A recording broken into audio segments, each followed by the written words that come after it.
Spectacle de Gaby Delis. Donc Jean-Christophe, pour les personnes qui viennent de prendre l'émission en cours, vous êtes chanteur lyrique, metteur en scène, danseur. Et on va se revoir un petit bout de votre spectacle de Gaby Delis, tellement c'est bien. Regardez.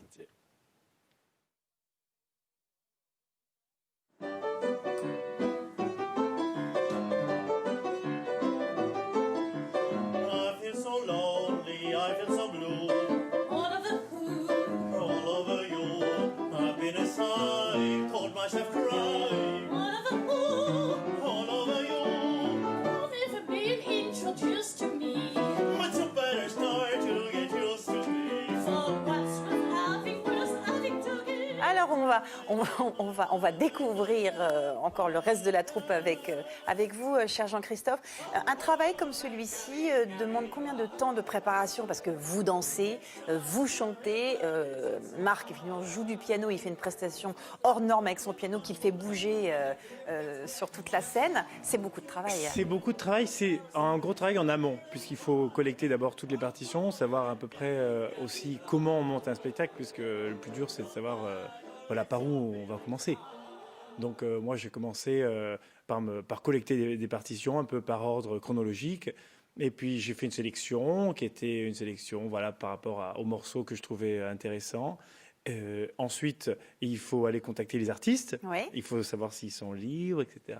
C'est pas toujours facile de trouver des agendas qui correspondent. Mais une fois qu'on a tout ça, on essaye de monter le projet ensemble. Et ensuite, il faut faire des répétitions. Une répétition, ça dure généralement... alors, à l'opéra. Oui, à l'opéra. À l'opéra... Ça se passe comment à l'opéra? C'est luxe. C'est ça. C'est un mois. Oui. Le bonheur. On a 2 semaines, comme ça, on répète tranquillement ensemble. Puis ensuite arrivent les costumes, on répète avec les costumes. Ensuite, on répète avec l'orchestre. Donc, il y a vraiment des périodes très, très fortes comme ça. Et on a surtout du temps pour Mais là, évoluer. on est sur une version plus intimiste, peut-être. Là, on est sur une version ça intimiste. Et surtout, on est sur une version où nous, en tant que... Moi, je suis du coup producteur de ce spectacle. Et on n'a pas le temps de faire un mois de répétition. Mais non, parce c'est que ça. les répétitions... Et vous êtes un petit peu sur tous les fronts, quand même. Donc, je suis un peu sur tous les fronts. Donc, généralement, on monte ça en 5 jours. Ah oui, quand même. Ah oui, non, Oui. bah, bravo. Donc, il faut être très, très rapide, vif. Il faut travailler en amont aussi. Chacun des artistes a à faire un travail Alors, personnel. justement, en le avance. travail.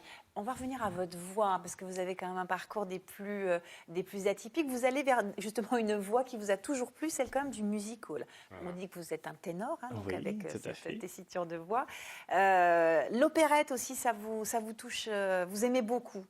Alors, moi, j'ai fait une formation de chanteur classique. Donc, chanteur classique, c'est chanteur d'opéra. Hein, voilà, il n'y a pas 36 qualificatifs ni chemin. Ensuite, en fait, on travaille notre voix d'une manière technique qui nous permet en fait de nous adapter à plein de répertoires différents. Et c'est une vraie chance parce qu'on peut aller donc à l'opéra. Donc à l'opéra, ça commence Mozart jusqu'à Verdi, suivant les typologies de voix. Plus on a une voix qui est solide et large, plus on va vers des répertoires lourds. Si elle est légère, on va vers des répertoires légers, Rossini, Mozart, etc. Ensuite, on peut aller vers la comédie musicale. Ouais. Donc, moi, j'ai eu la chance de faire de l'opéra, alors j'en ai fait quand même beaucoup. Ensuite, j'ai fait la comédie musicale aussi, que j'avais commencé à travailler lorsque j'étais aux États-Unis quand j'avais 16 ans. J'ai fait une tournée importante l'année dernière avec Les Misérables. Et on peut aller vers du musical où là, c'est un art total, en fait, qui, comme l'opérette, demande des habiletés en danse, en chant, en comédie. Mais c'est un art joyeux. Hein, c'est un art joyeux et vraiment complet. Parce que vraiment, on est amené à tout faire. Or, dans l'opéra, c'est essentiellement basé sur la voix. Évidemment, le jeu d'acteur est important et puis le charisme des chanteurs. Mais on est moins sollicité, on a moins de palettes. C'est vraiment la voix. L'opérette, la comédie musicale et le musical, c'est vraiment un art total et que c'est excessivement difficile parce qu'il faut être brillant en tout. Bien sûr. Et de vous mettre à la danse. Il faut se mettre à la danse, il faut se mettre aux claquettes. Moi, j'en ai fait un peu l'année dernière. J'ai un petit peu abandonné parce que c'est quand même très difficile. Mais je les ai, elles sont magnifiques, elles sont dans ma chambre. Mais voilà, je rêve de continuer, évidemment. Il faut le temps. Bien sûr, il faut le temps. Il faut voilà. l'énergie aussi. Hein, parce il faut l'énergie. On vous voit pendant tout ce spectacle qui dure près d'1 heure et demie. puis, vous n'arrêtez pas tous les On trois. n'arrête pas, on a des costumes aussi, des tas de changements de costumes. L'esthétique du spectacle... J'aime beaucoup d'ailleurs votre costume doré. Je ne vous en dis pas plus, il faudra aller le voir pour le découvrir. Mais Incroyable. mon parti pris était de faire une esthétique un peu too much, comme diraient certaines personnes, mais c'est vraiment volontaire. Gaby Deslys, c'était une femme excessive. Bah oui, tant qu'à faire, une autant, époque aussi où c'était coloré, joyeux. On fait, en dehors de l'aspect historique du spectacle, avec ce personnage qu'on ramène à la mémoire de tous, on défend l'image de quelqu'un qui était coloré, qui aimait faire du divertissement. Et c'est vraiment un spectacle de divertissement où les gens viennent pour se faire plaisir. Voilà. Il n'y a pas d'arrière, même s'il y a des points historiques, des combats aussi qu'elle a menés. On apprend voilà. plein de choses, hein, justement, sur l'histoire de la musique américaine. Mais c'est quand même du divertissement et on est là pour se faire plaisir. Alors, on sort avec la pêche. Ah, mais voilà, c'est pas en général. Voilà. Moi, je suis sortie avec la Communicatif. pêche. En plus, avec le temps qu'il y avait hier, souvenez-vous, la pluie, tout ça comme aujourd'hui. Donc, vous pensez à ça. Donc, je rappelle le spectacle demain à Carry-le-Rouet, à la salle du Grand Bleu. Donc, alors, écoutez bien ce petit mot de donc, parce que dans le spectacle, il a toute son importance. Mais ça, il faut aller voir le spectacle pour comprendre. Planté. On va terminer avec vous, Jean-Christophe. Et justement, on parlait d'endroits pour vous ressourcer. Il y a un endroit que vous aimez, vous, tout particulièrement? Alors, j'aime beaucoup la Sainte-Baume. Ouais. C'est un endroit assez magique où, justement, il y a des tas de plantes extraordinaires. Et puis, il y a une ombre, une fraîcheur qu'on trouve pas vraiment souvent dans nos calanques. Donc, ça fait du bien. Et puis, autrement, à Marseille, j'aime beaucoup aller remonter le temps et aller à la Caravelle, sur le Vieux-Port. Ah oui, c'est autre chose. Voilà. Donc, il y a deux choses qui me ressourcent et qui me font du bien.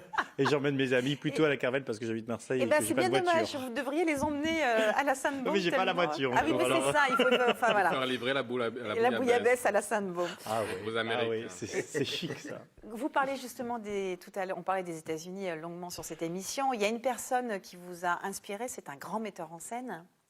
Oui, j'ai eu la chance de travailler en 2012, de 2012 à 2013 avec le génial Peter Brook. Et c'est un monstre du théâtre du XXe siècle. C'est un monstre de travail aussi. Ça ne devait pas être toujours facile de travailler avec lui. Non, pas toujours facile. Il était excessivement exigeant. Et par exemple, je donnais cet exemple à Marc hier. Jusqu'à la dernière et après le spectacle, il nous donnait encore des conseils pour comment jouer le personnage. Comment l'interpréter. Après, alors que tout est terminé, hein, oui.